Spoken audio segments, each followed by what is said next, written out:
Gusto kayo mga ka-Q dyan sa Pilipinas ngayon? Ayan, Happy New Year guys. Ayan, so nakita ko sa mga video, mga friend ko sa Facebook at syempre ng iba ko ring followers na sobrang saya po ng pagsalubong ninyo ng New Year.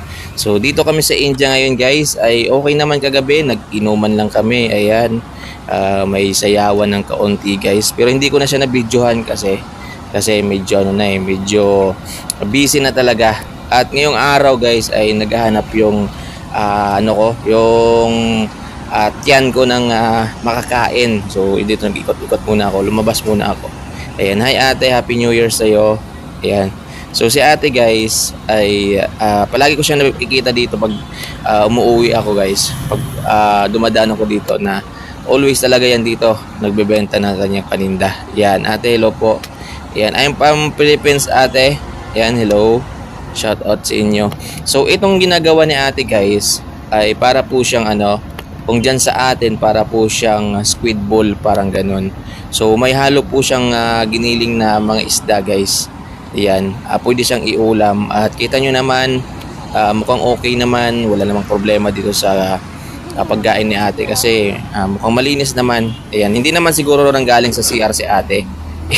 Yan, hindi ka naman galing sa CR ate, no? At naghugas naman siya guys ng kamay. So lang talaga dito kasi guys, hindi uso yung mga machine dito sa India. So dito kamayan po talaga yung uso dito guys. At pag ginakamay kasi nila yung pagkain, parang natatarkulo nila, parang natatansya nila. Ayan, so walang sukat-sukat dito katulad niyan guys. Ayan, kung sa atin yan sinusukat pa yan, yung iba yan gumagamit ng scope. Dito po kasi tantsahan po talaga. Ayan, so shoutout po kay ate. Napaganda dito guys, oh. Ayan. So dito kasi guys ay bawal yung paputok. Walang gaanong nagpaputok kagabi guys. Ayan. So siguro amoy putok meron, pero yung mga paputok wala talaga. Ayan. Kaya kita nyo malinis talaga. Tapos tuwing umaga talaga may nagwawalis dito. Yun lang yung mga pagkain nila guys. Kumbaga kung sa atin yan sa Pilipinas parang hindi maganda yung hygiene. Yan, hindi maganda yung food preparation nila. Pero dito kasi sa India guys, parang normal na po siya. Yan, parang wala na sa kanila eh. Parang yun yung nakasanayan nila, anong magagawa natin. Yun yung nagiging parang kultura nila guys na nakasanayan talaga nila.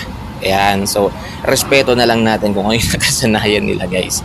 Ayan, so ako guys, paunti-unti. And nung una parang parang yak, parang ayaw ko rin kumain guys. Pero kung hindi ko kakainin, anong kakainin ko dito?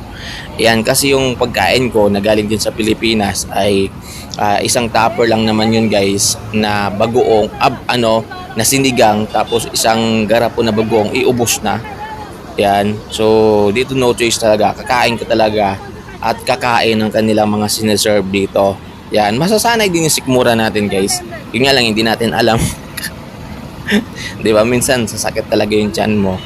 Yan, kasi hindi ka sanay eh. Yan, yung isang araw pinadaan pa talaga sa kilikili yung natin, pagkain natin. Yung isa, yung itlog ay nilagay muna sa bunganga niya guys, sabay niluwa at hinalo sa binili nating pagkain. O di ba, parang nakakadiri. Grabe. Pero Happy New Year sa inyong lahat. Ayan, so sana pag uwi ko dyan magkita-kita tayo ulit. Ayan, mag-celebrate tayo guys. Lulutuan ko kayo ng mga pagkain nila dito. Yan, kung ano yung preparation nila, yun yung gawin ko din. Okay lang ba yun sa inyo guys? Yung itlog, ngunguyain ko muna sabay iluwal.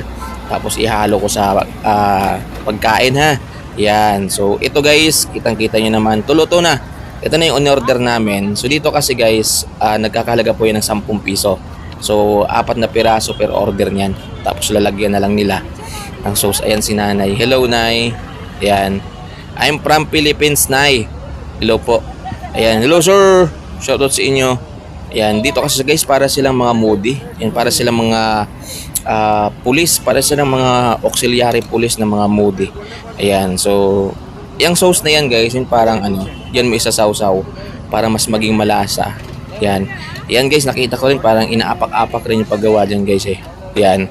So hindi natin alam masyado. Ayan, so hintayin ko lang yung sa akin kasi nauna kasi sila kuya dito kanina. Ayan, ito kasi guys yung mabenta talaga to dito kay ate. Yung ganitong pagkain niya. Ayan, sarap na sarap sila dito guys. Ayan, sarap na sarap talaga sila dito. Pinipilahan talaga to. Ayan, so ayan yung order ko guys. Ayan, akin na siguro yan. Yung may ibibigay naman sa atin ni ate yan. Yan, para makuha natin. Yan, so sa kasama ko pala. Yan, sa kasama ko pala yung order na yun. Sa akin, di pa binibigay. Ito yung sa akin guys, oh. O, di ba? Yan, para po siyang, ano, quick